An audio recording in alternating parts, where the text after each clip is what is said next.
오늘 하나님의 말씀 마태복음 9장 9절부터 13절까지 말씀을 보겠습니다. 예수께서 그곳을 떠나 지나가시다가 마태라 하는 사람이 세관에 앉아 있는 것을 보시고 이르시되 나를 따르라 하시니 일어나 따르니라. 예수께서 마태의 집에서 앉아 음식을 잡수실 때에 많은 세리와 죄인들이 와서 예수와 그의 제자들과 함께 앉았더니 바리새인들이 보고 그의 제자들에게 이르되 어찌하여 너희 선생은 세리와 죄인들과 함께 잡수시느냐? 예수께서 들으시고 이르시되 건강한 자에게는 의사가 쓸데없고 병든 자에게라야 쓸데있느니라. 너희는 가서 내가 긍휼을 원하고 제사를 원하지 아니하노라 하신 뜻이 무엇인지 배우라. 나는 의인을 부르러 온 것이 아니요 죄인을 부르러 왔노라 하시니라. 아멘.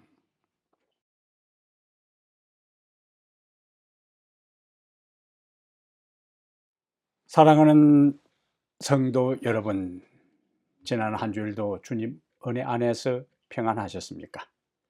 어지럽고 혼란한 세상 가운데서도 매 순간순간 눈동자처럼 우리를 지키셔서 다시 이 시간 살아계신 우리 하나님 앞에 우리의 진정을 다하여 우리의 온 마음을 다하여 하나님 앞에 예배드릴 수 있는 시간과 은혜를 주신 우리 하나님께 감사를 드립니다. 오늘 우리가 함께 살펴볼 하나님의 말씀은 마태복음 9장 9절부터 13절까지 말씀입니다. 마태복음 9장 9절부터 13절까지 말씀을 본문으로 해서 의인보다는 죄인이 드문 시대, 의인보다는 죄인이 드문 시대이란 제목으로 하나님 말씀을 함께 살펴보겠습니다. 최근에 한국 정치가들의 행태를 보면서 많은 생각을 하게 됩니다. 자신의 죄를 인정하는 대신에 다른 사람이 자신의 죄를 조작했기 때문에 억울하다고 항변합니다.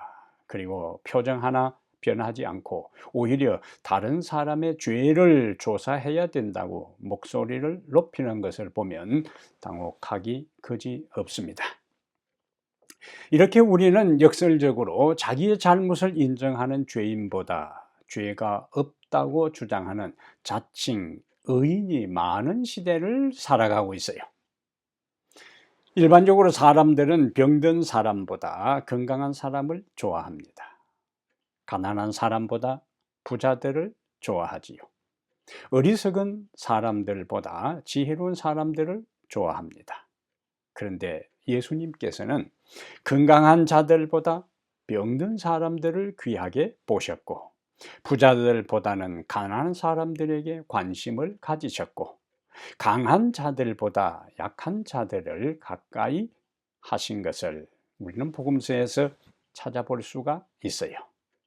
복음서들은 거의 전부 죄인들과 병자들이 하나님의 긍휼과 사랑으로 용서를 받고 회복된 이야기로 가득 차 있다고 해도 과언이 아닙니다.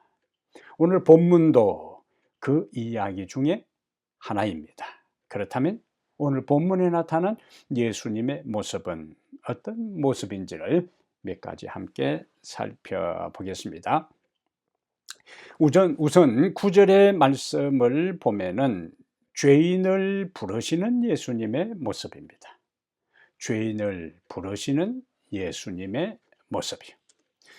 예수님이 오늘 본문에서 마태를 부르시는데 이 마태는 세리, 세무공무원 마태였어요. 세리는 지방정부나 로마 정부의 공무원이었습니다. 근데 당시 세리는 뇌물을 챙기고 필요 이상의 세금을 부과하여 동족들을 착취하여 부당한 이익으로 부를 축적한 사람들이었어요. 그러므로 이러한 세리들은 당시에 매국노로 멸시를 받았고 사회적인 회모의 대상이었어요. 그리고 동족들에게는 인간 취급을 받지도 못했습니다. 그들의 법정에서 세리들은 정인으로서의 자격도 없었고 회당에 출입하는 것이 금지되었습니다. 이것이 바로 그 당시 세리의 사회적 평가와 위치였어요. 근데 오늘 9절에 보면은 마태가 세관에 앉아 있었다고 했습니다. 세관에 앉아 있을 때였습니다. 예수님 마태가 세관에서 나와 자신의 잘못을 고백하고 좋지 않는 직업을 떠난 후에 부른 것이 아니고 그 세관에 앉아 있는 마태를 부르셨다고 오늘 9절에서 기록하고 있어요. 이러한 모습은 예수님께서 우리가 먼저 행동을 고치거나 우리의 죄의 문제를 해결하고 삶이 변화된 후에 예수님께로 나오라고 말씀하지 않으시는 것을 볼 수가 있어요. 지금 우리가 있는 자리, 지금 우리가 경험하는 아픔, 고통, 눈물, 슬픔의 자리, 숱한 인생의 문제를 안고 짓눌려 신음하는 그 상태로 주님께로 나오라고 부르시는 것을 알 수가 있습니다. 우리가 잘 아는 말씀 가운데 마태복음 11장 28절에 수고하고 무거운 짐진 자들아 다 내게로 오라. 그 짐을 풀어놓고 그 짓눌린 짐의 문제를 해결하고 그 다음에 오라는 것이 아니고 수고하고 무거운 짐진 자들아, 죄의 짐을, 인생의 슬픔과 아픔과 고통의 숱한 문제를 안고 흐르기며 살아가는 우리에게 짐진 자들아 다 내게로 오라고 말씀을 하고 있어요.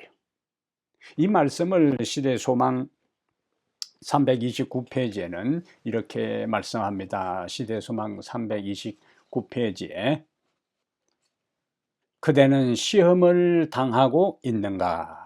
시험을 당하고 있는가? 그가 구원하실 것이다. 그대는 연약한가? 그가 힘을 주실 것이다. 그대는 무지한가? 그가 깨우쳐 주실 것이다. 그대는 상처를 입었는가? 예수께서 고쳐 주실 것이다. 그러면서 시편 147편 3절을 인용합니다. 주께서는 상심한 자를 고치시며 저희 상처를 싸매시는도다. 그의 초청의 말씀은 내게로 오라는 것이다 라고 시대소망 329페이지에 말씀을 하고 있어요. 그래서 우리는 우리의 걱정과 시련이 어느 정도이든지 간에 그분께 나가 우리의 사정을 아뢰 수가 있습니다. 그분께 나가 우리의 사정을 아뢰면 우리는 힘을 얻을 것이고 마음의 평안을 경험할 것이고 용서를 받게 될 것이고 모든 인생의 죄짐을 벗어나 진정한 자유와 기쁨과 평화와 행복을 누리게 될 것입니다. 예수님은 세관에 앉아 있는 마태에게 나를 따르라고 말씀하셨는데 그 말씀이 마태에게 선포되자마자 그는 일어나 예수님을 따른 것으로 성경은 기록하고 있어요. 이 동일한 내용이 누가복음 5장에도 기록되어 있는데 누가복음 5장 28절은 그가 모든 것을 버리고 일어나 따르니라고 했습니다. 모든 것을 버리고 일어나 따르니라. 사실 그 당시에 세무 공무원이 되는 것은 쉽지 않았습니다. 로마의 공식 언어인 라틴어를 할 수 있어야 했고 헬라어도 할 수 있어야 됐고 아람어에 정통해야 했고 그리고 계산도 잘하고 장부 정리도 잘 해야 하는 당시의 최고의 지식인들만이 세관에서 세무 공무원으로 취직할 수 있었어요. 이 마태에 있어서는 그 세관에 앉아 있는 그 자기 직장 생활은 안정된 장래가 보장된 직장이었어요. 부를 축적할 수 있는 직장이었습니다. 그런데 그는 나를 따르라는 예수님의 말씀을 듣자마자 모든 것을 버리고 일어나 따랐어요. 동족을 착취하던 삶을 떠났습니다. 그 직장을 떠나는 것은 인간적으로는 앞으로 많은 고생을 감당해야 하는 일이었습니다. 그러나 그는 예수님을 따르기 위해 주저하지 않고 모든 것을 계산하지 않고 안정된 직장을 훌훌 털어버리고 예수님을 따르기 시작했습니다. 세관에 앉아있는 마태를 부르신 예수님은 오늘 여러분과 나를 부르셔요. 주님은 우리가 죄 가운데 있을 때 부르십니다. 주님은 우리가 연약한 상태에 있을 때 부르십니다. 주님은 우리가 약점이 있는 그대로 부르셔요. 그러나 주님은 우리를 부르실 때에 우리가 여전히 그 가운데 머물러 있기를 원하지 않습니다. 죄 가운데 머물러 있기를 원하지 아니하고 연약한 상태에 머물러 있기를 원하지 아니하고 약점을 그대로 가지고 살아가기를 원치 않습니다. 죄 가운데서 부르셔서 우리의 죄 문제를 해결해 주시고 연약한 상태에서 우리를 부르셔서 강건하게 하시고 약점이 있을 때 부르시고 우리에게 그 약점을 강점으로 바꾸어 주십니다. 주님이 우리를 부르실 때 우리는 우리가 안고 있던 숱한 문제의 자리에서 떠나 새로운 삶, 주님이 기대하는 긍정적인 삶, 변화된 삶을 살기를 주님은 원하셔요. 그 자리에서 머물러 있기를 원치 않습니다.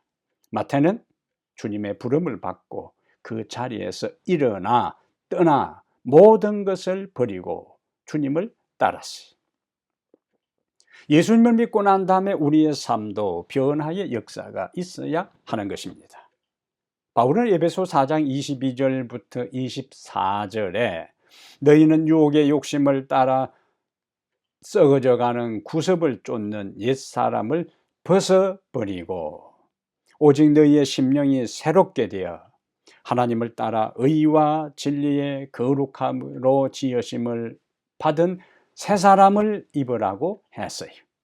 주님을 우리가 받아들인 다음에 주님을 우리의 개인의 구주로 영접한 다음에는 우리의 옛날의 이전의 옛사람의 상태에 구습을 쫓는 상태에 머물러 있어서는 안 되는 것입니다. 심령이 새롭게 되어 의와 진리의 거룩함으로 새 사람을 입고 주님의 길을 따라가야 돼요.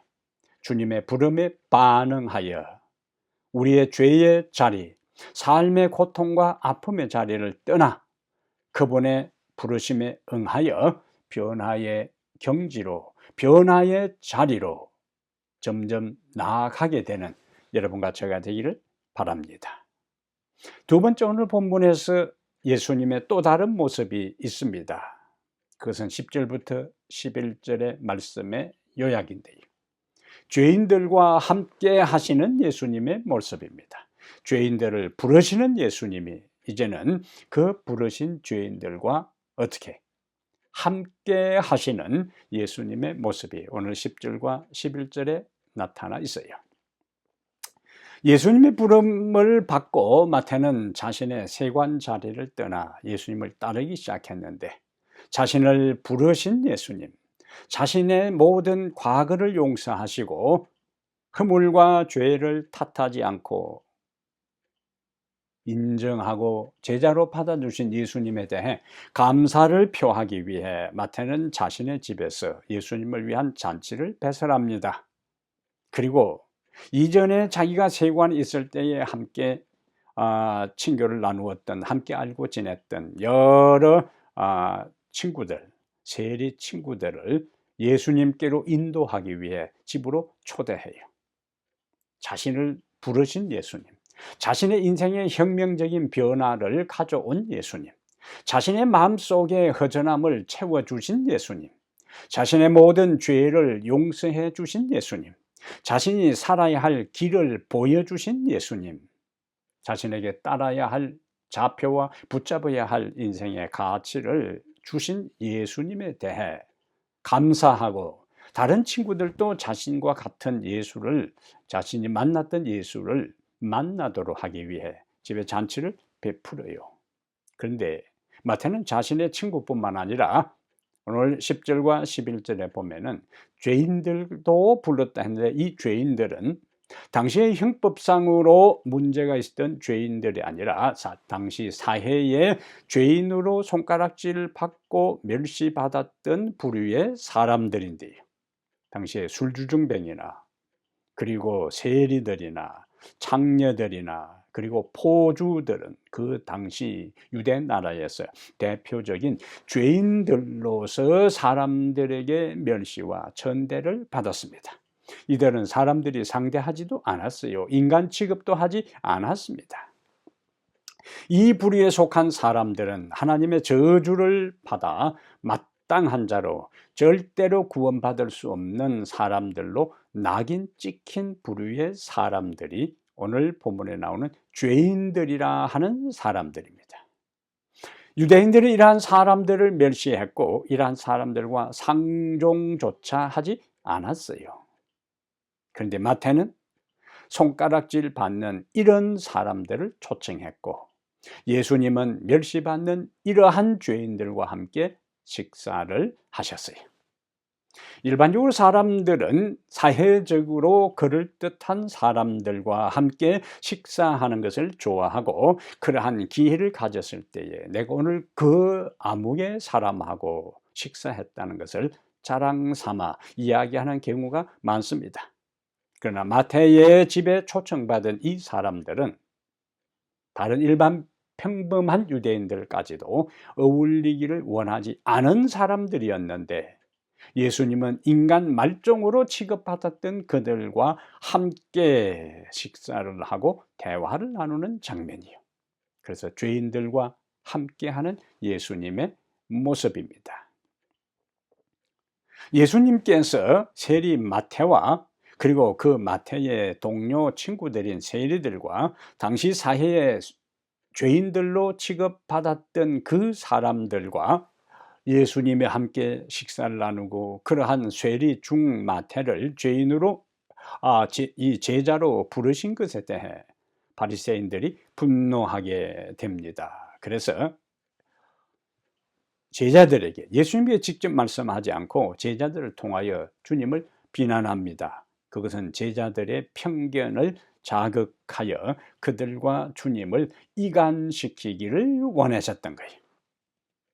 손자병법 가운데서도 적군을 파멸시키고 적군과 더불어 싸워 승리하는 여러 방법 중에 하나가 이간계라는 것입니다. 이간계.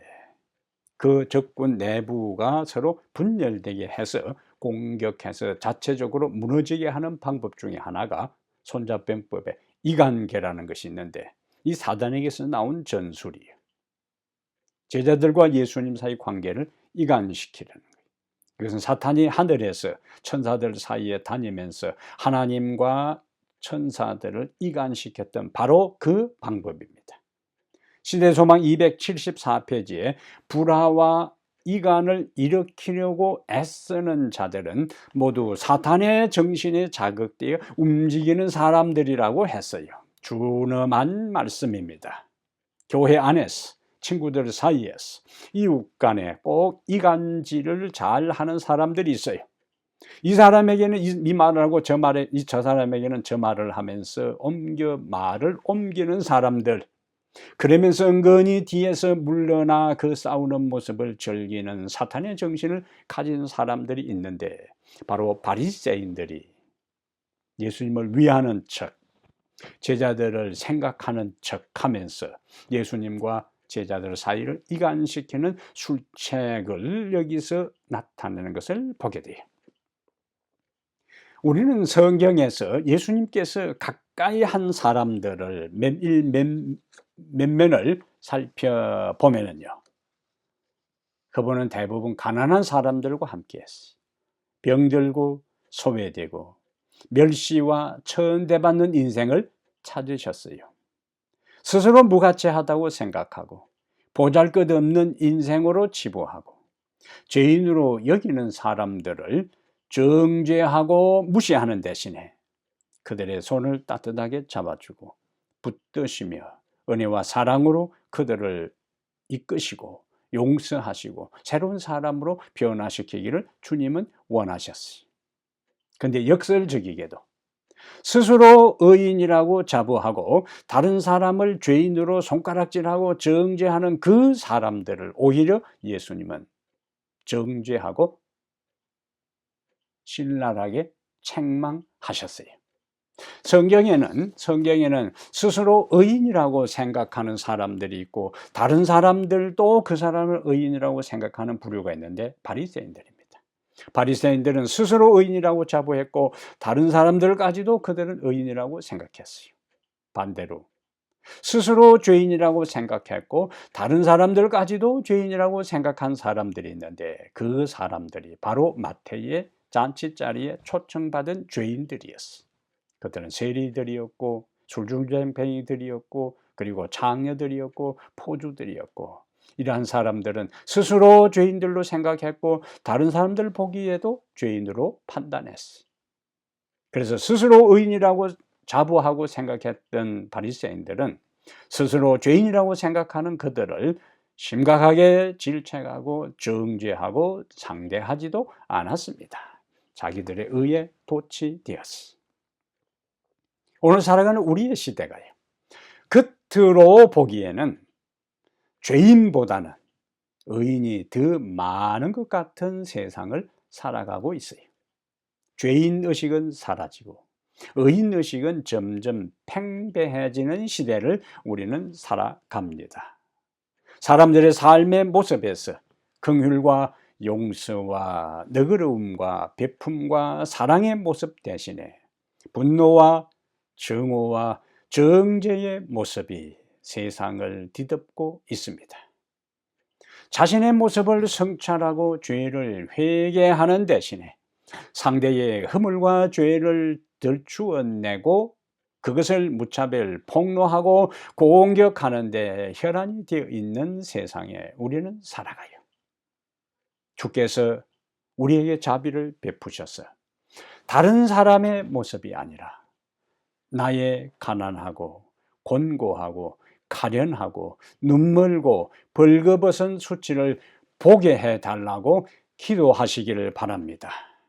그리고 죄인들을 부르시고 함께 하시는 주님께 진실로 회개의 눈물로 나아가는 그러한 성도들이 되기를 바랍니다. 오늘 세 번째 본문에서 예수님의 또 다른 모습이 있습니다. 12절과 13절에 보면은 죄인을 구원하시는 예수님의 모습이요. 죄인을 구원하시는 예수님의 모습. 예수님은 부르시고 죄인을 부르시고 예수님은 죄인과 함께 하시고 그리고 궁극적으로 왜 예수님이 죄인을 부르시는가? 왜 예수님이 자칭 의인이라고 하는 사람들과 함께 하지 않고 스스로 죄인이고 다른 사람 보기에도 죄인이라고 손가락질 받는 사람 죄인들과 함께 하셨는가? 그들을 구원하기 위한 유일한 목적으로 그렇게 하셨어요. 바리새인들이 비판합니다. 제자들에게 어찌하여 너희 스승은 세리와 죄인들과 함께 지내느냐? 너희 선생 수준 떨어진다. 이러한 때에 예수님께서 그런 말씀을 들으시고 바리새인들의 비판에 대해 말씀합니다. 의사가 필요한 것은 건강한 사람이 아니라 병든 사람이라고 하셨어요. 그러면서 의사가 병든 사람들을 치료하고 돕는 것처럼 예수님은 의인을 부르러 온 것이 아니라 죄로 병든 영혼들을 부르시고 치유하고 회복하시고 구원하시기 위한 영혼의 의사로서 예수님은 오셨습니다. 에스겔 34장 16절에는 참된 목자 예수의 모습이 이렇게 묘사되어 있어요. 그 잃어버린 자를 내가 찾으며 쫓기는 자를 내가 돌아오게 하며 상한 자를 내가 감싸주며 병든 자를 내가 강하게 하리라고 하셨어요. 에스겔 선지자를 통해서 메시아가 오면 어떤 일을 할 것인가에 대한 예언적인 말씀입니다. 예수님은 당시 사람들에게 매국노라고 지탄의 대상이 되고 상종할 사람도 아니라고 죄인으로 취급받던 마태와 같은 사람도 부르셔서 구원하시고 제자를 삼으셨어요. 마태는 세관의 자리에서 벗어나 예수님을 따른 이후에 그의 신실한 믿음, 제자도의 삶을 살다가 오늘 우리가 지금 말씀을 계속 살펴보는 마태복음을 기록하게 되는 성경의 위대한 저자 중에 한 사람으로서 자리매김이 됩니다. 예수 그리스도의 변화시킨 능력이요, 사람들이 어떻게 평가하고 어떻게 지탄의 대상이 된다 할지라도 그것으로 그 인생이 끝나지 아니하고 예수님이 부르시고 예수님이 함께 하시고 예수님이 구원하신 다음 그 한 인생이 얼마나 놀랍게 변화될 수 있음을 마태의 삶을 통해서 우리에게 보여주는 겁니다. 예수님은 누구에게 의사가 필요하다고 했어요? 병든 사람에게 의사가 필요하다고요. 그러면서 예수님은 병든 사람에게 의사가 필요한 것처럼 죄인에게 내가 구원자, 구세주가 필요하기 때문에 나는 의인을 부르러 온 것이 아니라 죄인을 불러 회개시켜러 왔노라고 하셨습니다. 죄인을 부르러 왔다. 그 죄인은 누구인가? 모든 사람이 아니, 자신이 죄인임을 깨닫는 사람을 주님은 부르십니다. 사실 이 세상에는 죄인이 아닌 사람 아무도 없습니다. 그래서 바울은 로마서 3장 10절에 의인은 없나니 하나도 없다고 했어요. 의인은 없나니 가끔 의인이 있는 것이 아니라, 가끔 죄인이 있는 것이 아니라 의인은 없나니 하나도 없고 모든 사람이 죄인이라. 그러면서 모든 사람이 죄를 범하였음에 하나님의 영광에 이르지 못하느니라고 증언하고 있습니다. 오늘 우리가 영적으로 우리가 병들어 우리가 절망적이고 예수 없이는, 예수님의 손길과 도움 없이는 회복될 수 없는, 치료받을 수 없는, 용서받을 수 없는 가증한 죄인임을 우리가 인정하고 그분께 나가 모든 죄를 고백할 때에 우리 주님은 우리를 용서하시고 우리를 치료하시고 우리를 회복시켜 주실 것입니다. 이 은혜를 우리는 경험해야 돼요. 이러한 은혜를 부름받은 죄인으로 주님이 우리와 함께 하시는 걸 통해 우리가 변화되고 회복되고 치료되고 구원받을 때에 그 모든 것은 우리에게 어떤 행함과 선함이 있었던 것이 아니라 전적으로 하나님의 은혜였고 하나님의 긍휼이었고 하나님의 다함없는 사랑이었습니다.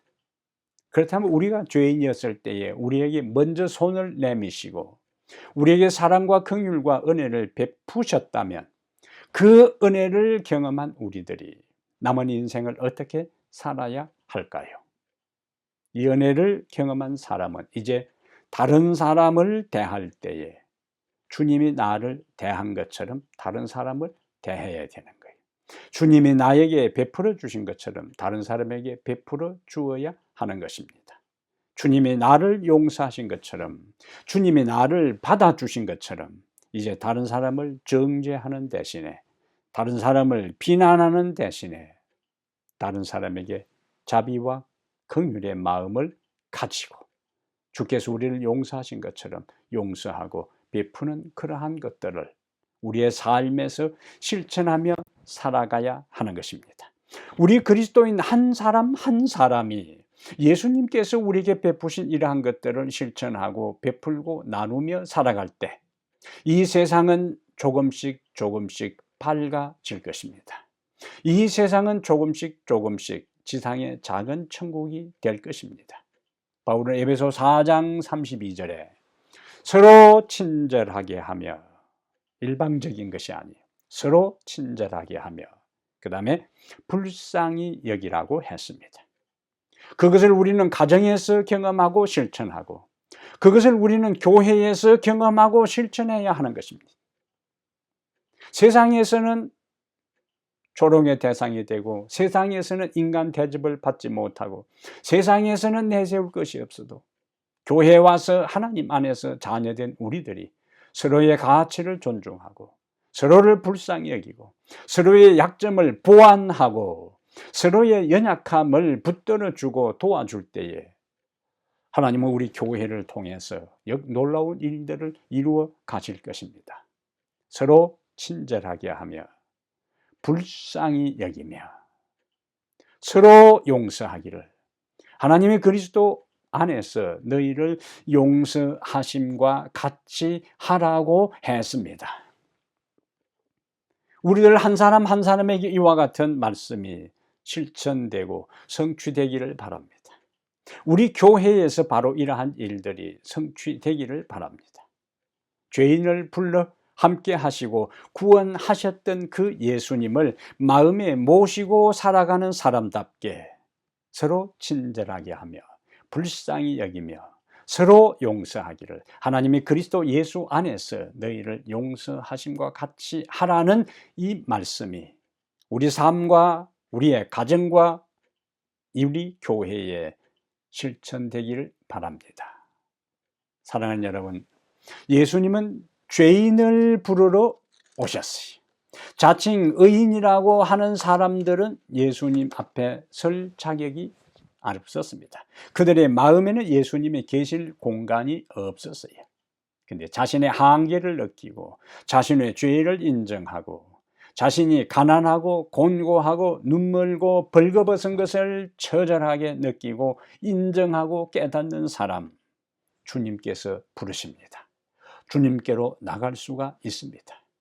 주님은 우리를 받으시고, 우리의 육신의 병을 치료하시고, 우리의 정신의 병을 치료하시고, 우리의 마음의 상처를 회복시켜 주시고, 우리의 영혼의 병을 치료해 주시고 온전케 하십니다.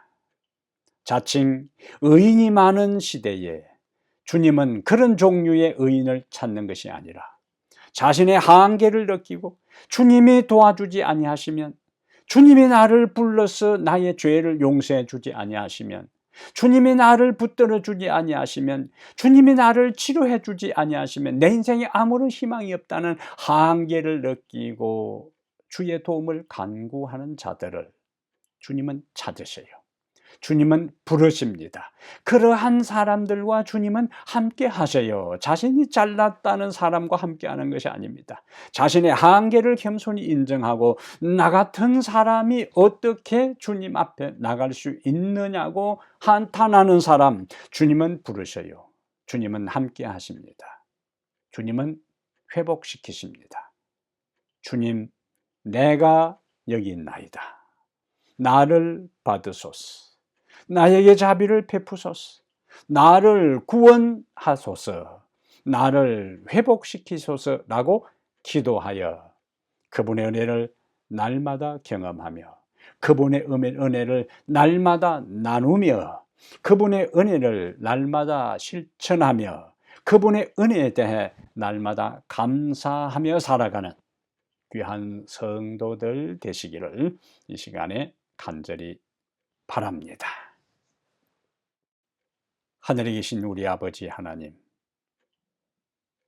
모두가 스스로 자신의 의에 도취되어 죄인이라는 의식이 없이 의인이라고 착각하며 다른 사람의 허물을 들추어내고, 다른 사람의 죄를 지적하고, 다른 사람의 약점을 노출시키는 이러한 혼란한 시대에 우리로 하여금 올바른 분별력을 주시옵소서.